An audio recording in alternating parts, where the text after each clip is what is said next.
अयोध्या की पवित्र सरयू के तट पर आज एक शोक सभा में ब्रह्मा कुमारी संस्था के समर्पित साधक रामलोचन भाई को अंतिम विदाई दी गई। 55 वर्षों तक माउंट आबू में संस्था की सेवा में समर्पित रहे रामलोचन भाई ने पूर्वांचल के सैकड़ों लोगों को आध्यात्मिकता से जोड़ा। उनकी अंतिम इच्छा थी कि उनकी अस्थियां सरयू में प्रवाहित हों।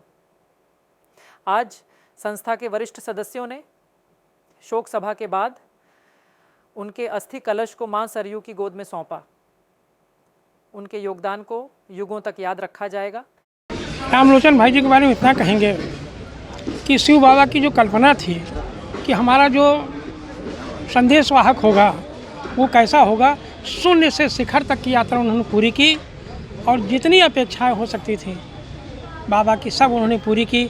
उस दिव्य आत्मा को मैं नमन करता हूं और अपेक्षा करता हूं कि जितने भी ब्रह्मा कुमारी के लोग हैं वो निश्चित रूप से उनके पदचिन्हों पे चल के बाबा के सपने को साकार करके भारत और पूरे विश्व को धन्य करने का प्रयास करेंगे। इस पावन अवसर पर इतना संदेश इससे एक सवाल लेना चाहेंगे कि आज आप लोगों ने सरयू तट पर इस कार्यक्रम को क्यों रखा, क्या कारण रहा?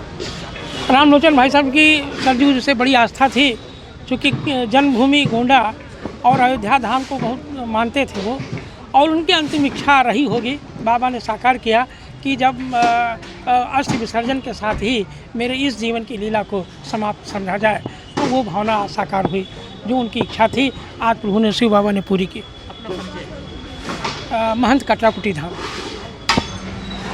हम संदेश देना चाहते हैं कि भाई साहब का लक्ष्य था कि अयोध्या के आसपास में ये हमारा कर्म क्षेत्र जन्मभूमि है, यहाँ पर सब लोग प्रभु को पहचान कर और उनसे दी हुई शक्तियों को अपने अंदर धारण करें। अच्छा, ये तो रामलोचन जी क्या भतीजे हैं रामलोचन जी के, तो उनका अनुभव कैसा रहा है, किस तरह से वो संस्था जुड़े हैं, कुछ उस पर शेयर कीजिए। कैसे संस्था जुड़े? जी, वो यहाँ से नौकरी के लिए गए थे कलकत्ता, और वहाँ पर एक साधारण व्यक्ति के द्वारा, जिसको कहते हैं झाड़ू लगाने वाला, उसने एक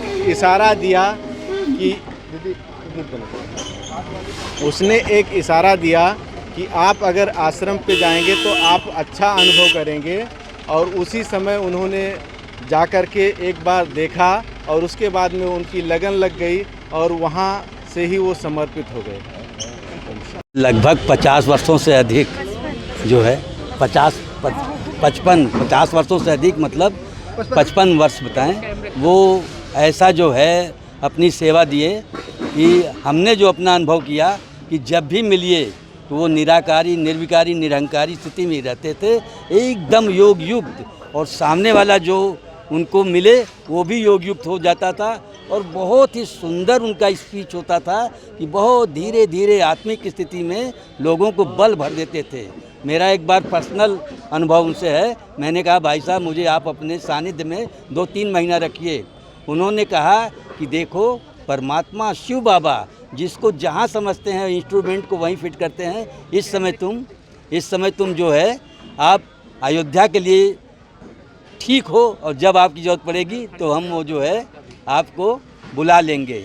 उनका इतना अच्छा स्वभाव था कि जिससे हर आत्मा सुखी हो जाती थी। और अब इस समय हमारे बीच में नहीं है, क्योंकि सृष्टि का नियम है कि आत्मा तो दूसरा जन्म लेती है, लेकिन सूक्ष्म रूप से वो अभी भी सेवा करेंगे। एक बात और बताना चाहता हूँ, वो कभी गोंडा आदि का नाम नहीं लेते थे, जब भी नाम लेते थे अयोध्या धाम का नाम लेते थे। ये सबसे बड़ी उनकी विशेषता थी, क्योंकि पूरा गोंडा बहराइच जो भी है सब अयोध्या धाम में वो समावेश। इस संस्था के वरिष्ठ भ्राता रामलोचन भाई साहब का आज यहाँ पर अस्थि कलश विसर्जन है।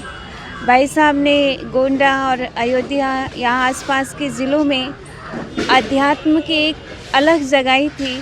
हम सब उनके संकल्पों की रचना है, और भाई साहब ने अभी 4 दिन पहले अपना ये भौतिक देह त्यागा है, और आज भाई साहब का अस्थि कलश यहाँ सरयू के पावन नदी में विसर्जित होने के लिए आया है। तो यहाँ पर सभी हम सब भाई बहनें यहाँ पर एकत्रित हुए हैं श्रद्धांजलि देने के लिए।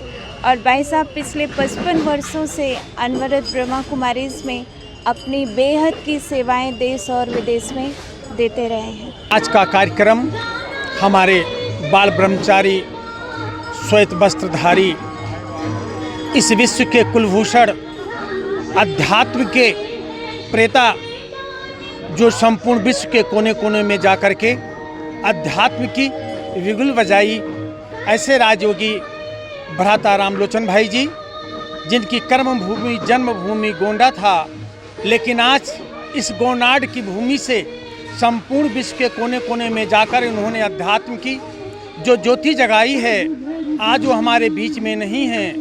आज हम सभी ब्रह्मावस्थ यहाँ उपस्थित होकर के भ्राता रामलोचन जी को पुष्प अर्पित एवं श्रद्धांजलि करते हैं और उस आत्मा को कोटि कोटि अभिनंदन करते हैं।